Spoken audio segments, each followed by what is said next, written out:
finalmente la orden de que cese el fuego.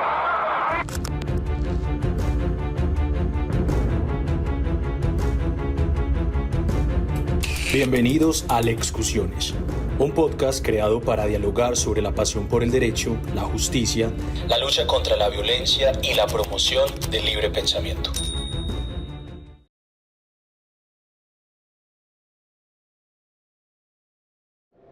Muy buenos días, el día de hoy estamos con un nuevo episodio de Lexcusiones con el profesor Cristian Schechla Corona, doctor en Derecho de la Universidad de Deusto, España, académico de la Facultad de Derecho de la Universidad Católica de la Santísima Concepción de Chile, misma donde es profesor de Derecho Penal.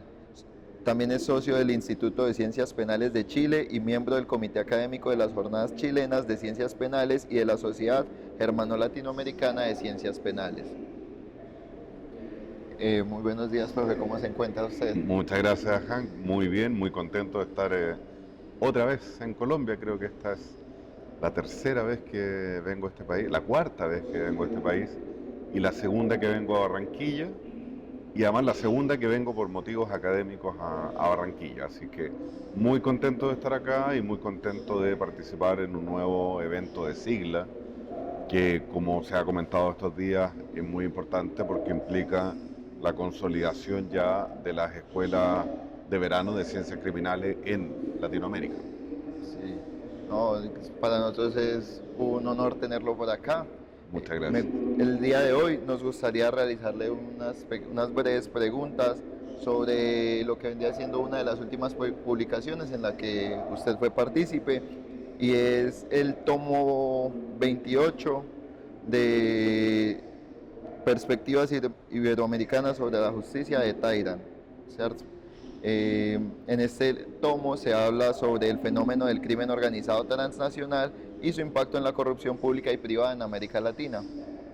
La primera pregunta que yo le quería plantear el día de hoy, profesor, es respecto a dos términos que se usan dentro del libro, y es el término crimen transnacional y crimen internacional. Me gustaría saber si usted nos podría dilucidar un poco la diferencia entre estos. Sí, por supuesto. Con una breve introducción, como tú señalas, este es el volumen 28 de una publicación que corresponde a un mega proyecto de investigación que llevaron adelante los profesores Héctor Olazolo y Pablo Galain, con el apoyo del gobierno colombiano, de la Comisión de Ciencia y Tecnología del gobierno colombiano. Y tuve la oportunidad de participar junto al doctor John Zuloaga, de Colombia, en un capítulo de este libro, y un capítulo que estaba dedicado al crimen organizado transnacional. Y efectivamente, como tú dices, Hank, es muy común que se confundan estos conceptos, que se confunda el crimen o delito internacional con el crimen o delito transnacional. El crimen internacional es un conjunto de conductas, son un conjunto de conductas que afectan básicamente a la comunidad internacional, al derecho internacional y de fondo a la humanidad, porque hablamos de los crímenes de guerra, del genocidio, por ejemplo, ¿verdad? Son de interés de la comunidad internacional completa, ¿verdad? Porque afectan además al derecho internacional y tienen como objeto de protección último la humanidad. En cambio, los delitos transnacionales, que son en los que muchas veces están presentes los grupos delictivos organizados transnacionales, son un conjunto de delitos que, por así decirlo, son comunes, son propios de las jurisdicciones locales, pero que tienen un componente que integra a distintos países, porque comienzan su ejecución en un país, transitan a partir de otro o tienen víctimas en un tercero o cuarto o incluso más, ¿verdad? Y ahí hay una serie de fenómenos y los respectivos delitos que los captan, como el tráfico de drogas, el tráfico de armas, la trata de seres humanos, la explotación sexual, etcétera, donde el delito perfectamente puede comenzar en un lugar, principiar su ejecución en un país y ser consumado en un segundo o incluso en un tercero. Por eso hablamos de delitos transnacionales. Perfecto, profesor, muchas gracias. Algunos los llaman de hecho también transfronterizos. porque en su ejecución cruzan fronteras, que es básicamente la idea. Perfecto, muchas gracias. Y hablando sobre crimen transnacional, también este volumen nos presentaba una, se podría decir, afirmación o una hipótesis, y es que nos menciona que por una dificultad que se presenta a la hora de conceptualizar los términos de corrupción y crimen organizado transnacional, asimismo este presenta una elevada dificultad a tal punto de que nos lo plantea como que es casi imposible tipificar el delito, pues el tipo penal, valga la redundancia, crimen organizado transnacional. Me gustaría saber su opinión al respecto. ¿Cree usted que es casi imposible, que es imposible, o cree usted que podría ser posible tipificar este delito? Para responderte voy a parafrasear a un futbolista chileno que en algún momento dijo, hace muchos años atrás, no tengo por qué estar de acuerdo con lo que pienso. Es una frase que después se ha tomado como una especie de chiste, digamos, ¿tá? Sin embargo, y reitero que este es un trabajo que hicimos con el profesor Zuloaga y que lo enviamos ya hace un cierto tiempo, pero que fue publicado hace muy poco, afirmamos a modo de cierta exageración que era muy difícil tipificar este delito. Pero es más bien una especie de hipótesis de trabajo para después desarrollar muchos de los elementos, y en realidad la afirmación no es así de categórica, hay que matizarla. Tiene un fondo, una base que sí es correcta, pero hay que matizarla. ¿Por qué? El crimen organizado, si lo vemos desde el punto de vista de los fenómenos, ¿verdad?, de los hechos, de las conductas que ocurren en el mundo real y que realizan los delincuentes, para que se entienda bien, es variopinta en su constitución.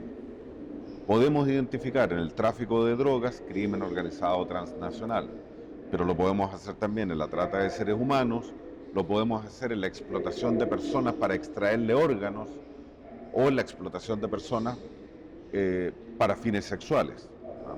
Y cuando uno empieza a pensar qué hay de común en estos delitos per se, probablemente poco, porque tenemos bienes jurídicos distintos, porque se protege la vida por un lado, se protege la libertad de trabajo en otra, o se protege la salud en una tercera, o la integridad física. Entonces es difícil integrar tantos fenómenos distintos, y yo di 4 ejemplos de un grupo sumamente amplio, al que podríamos integrar los delitos económicos, por ejemplo, ¿ah?, los propios patrimoniales, los delitos contra el patrimonio histórico. Piensa que hay mucho tráfico de obras pictóricas, por ejemplo, o de esculturas. Entonces es difícil integrar en un solo concepto fenómenos que son tan disímiles, lo que implica hacer un esfuerzo grande por encontrar cuáles son los puntos comunes que hace que cada uno de estos fenómenos delictivos se puedan incluir en una sola categoría. Y eso es sumamente complejo, porque además, y aquí pasamos a un segundo punto, el legislador no hace categorías, o sea, no es su función. En el ámbito penal, su función es determinar qué conductas van a ser constituidas de delito y asignarle una pena. Pero no está pensando el legislador siempre cómo unir en un solo tipo penal, por ejemplo, conductas tan disímiles, porque el legislador lo soluciona de manera simple. Si acá se mata una persona, eso es homicidio. Si por acá se apropia de los bienes de una persona, eso será un robo o un hurto o una defraudación, dependiendo de cómo se haga. Pero es la doctrina a la que le corresponde empezar a buscar estos elementos. Desde el punto de vista criminológico, eso es sumamente complejo. Hay grandes trabajos al respecto, como de la profesora Laura Rodríguez Zúñiga, por ejemplo, que ha estudiado estos temas durante mucho tiempo, y en ello se puede apreciar la tremenda dificultad que hay. Nosotros, con el profesor Zuloaga, hicimos un trabajo que no está centrado en lo criminológico, sino más bien en lo jurídico, a partir, por ejemplo, de la Convención de Palermo, principalmente de la Convención de Palermo, donde tratamos de encontrar los elementos que, desde el punto de vista normativo, corresponden a la definición de grupo organizado delictivo transnacional, donde tú tienes básicamente 4 elementos. Hablamos de un grupo, de una asociación de personas, organizado, es decir, donde existe una distribución de tareas, una jerarquización dentro del grupo humano, delictivo, porque este conjunto de personas organizadas se organizan para cometer delitos, y ahí viene el punto distintivo de este trabajo, transnacional, porque los delitos que cometen se realizan a través de distintos estados o de distintas naciones o países. Sí, señor. Inclusive me gustaría saber, o si nos puede comentar un poco de un elemento que no sé si es un subelemento, que era el fin. Se menciona en el texto que para que se entienda que es un grupo organizado de crimen transnacional, el fin debe ser meramente económico o que obtenga algún beneficio material, ¿cierto? Sin embargo, también nos planteaban puntos en el que se nos decía que podía existir un grupo organizado de crimen transnacional que no busque precisamente un beneficio económico, sino que tenga unos fines sociopolíticos. Por ejemplo, exactamente. Claro, es muy común, si lo vemos desde el punto de vista fenomenológico, y por eso había que hacer la diferencia, pero si lo vemos desde el punto de vista fenomenológico, es muy común que el crimen organizado transnacional tenga una finalidad inmediata, que es cometer delitos, y una finalidad mediata, que sería el lucro, ¿verdad? Es decir, la ganancia económica. Pero dentro del fenómeno del crimen organizado transnacional hay algunos, reales o ficticios, donde uno puede identificar que están los demás elementos, pero no se encuentra este ánimo de lucro, o no es tan evidente, o este ánimo de ganar dinero. Y tú mencionas el terrorismo. El terrorismo, con fines ideológicos, no tiene por objetivo que la comisión de los delitos de terrorismo generen una ganancia económica, ¿ya? Al menos en teoría eso no es. Pero hemos tenido en la historia bastantes manifestaciones donde los grupos que realizan actividades terroristas aprovechan esta actividad terrorista para obtener ganancias, ¿ya? De distintas maneras. Pero uno podría imaginar, por ejemplo, un grupo organizado de sujetos que se dedican al abuso sexual infantil y que se organizan a través de distintos países para la producción de material pornográfico, con el objetivo principal de compartirlo entre ese grupo y satisfacer sus deseos sexuales. Y no para ganar dinero con eso.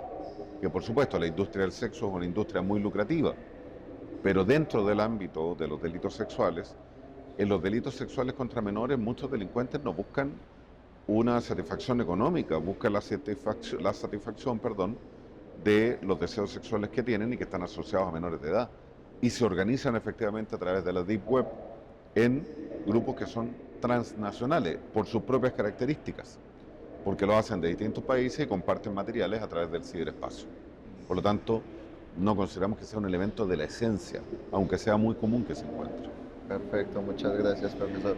Y ya para finalizar, aprovechando que nos mencionabas la Convención de Palermo, que entiendo que es una de las normas que intenta tipificar, o al menos hace ese intento de describir el crimen organizado transnacional, quería saber si crees que requiere una modificación debido a las, si se le puede llamar así, falencias que presenta a la hora de poder determinar, tal vez los sujetos, determinar los bienes jurídicos que se busca proteger en el tipo penal. No sé qué opinas al respecto. La mayoría de los instrumentos internacionales suelen tener como característica común el que se establezcan como imposición o como sugerencia a los estados la tipificación de ciertas conductas. En el caso de la Convención de Palermo, esto se realiza a través de los protocolos. Y hay 3 protocolos: el protocolo contra el tráfico de migrantes, el protocolo contra la trata de seres humanos y el protocolo contra el tráfico de armas, que es el menos conocido. De hecho, mucha gente piensa que la Convención de Palermo tiene solo 2 protocolos, que son los primeros. Y en ese sentido, los protocolos son herramientas útiles que creo tienen la suficiente flexibilidad como para permitir que cada estado que ratifique, entre ellos Chile, por ejemplo, que lo ratificó, entiendo que Colombia también, y ya lo integró a su ordenamiento interno, tiene la suficiente flexibilidad para que cada estado pueda adaptar los elementos a su sistema penal sustantivo y a su sistema procesal penal. incluso eventualmente hasta el penitenciario, con tal de poder captar lo que nosotros entendemos como crimen organizado transnacional. Desde ese punto de vista, creo que es más bien positiva la forma como la Convención y los protocolos establecen su normativa, más allá de que, por supuesto, cada norma internacional en algún momento empieza a ser obsoleta por la propia evolución del ser humano, y eso es normal. Perfecto. ¿Y esto no sería un poco contraproducente frente al fin de intentar armonizar, digamos, las legislaciones penales respecto a este tipo de crímenes, los del crimen organizado transnacional? ¿Esta flexibilidad no afectaría un poco ese fin? Creo que no, en la medida de que, por una parte, hay una base común, o sea, la Convención entrega una base común. Por eso los delitos de trata o tráfico en general son tan símiles entre un país y otro, ¿no? Pero deja la suficiente flexibilidad considerando algo que señalaba al principio de la entrevista, que crimen organizado es un concepto que abarca una serie de fenómenos criminales que son súper distintos entre uno y otro, y que por tanto requiere que los estados lo adapten a su propia idiosincrasia, cultura y a sus propios sistemas ya existentes, tanto a nivel procesal como a nivel penal. Por lo tanto, si bien es un instrumento internacional que siempre requerirá estar actualizándose o derechamente contar en algún momento con otra convención de esta naturaleza, creo que la flexibilidad no es un punto que deba considerarse en contra de la convención, sino, digamos, que a favor. Hay una ganancia más que una pérdida ahí. Perfecto. Profesor, muchas gracias por su tiempo. Gracias a ti Es por un la honor entrevista. para nosotros tenerlo el día de hoy en Lexcusiones, y esto fue un capítulo más de Lexcusiones. Muchas gracias. Muchas gracias a ustedes.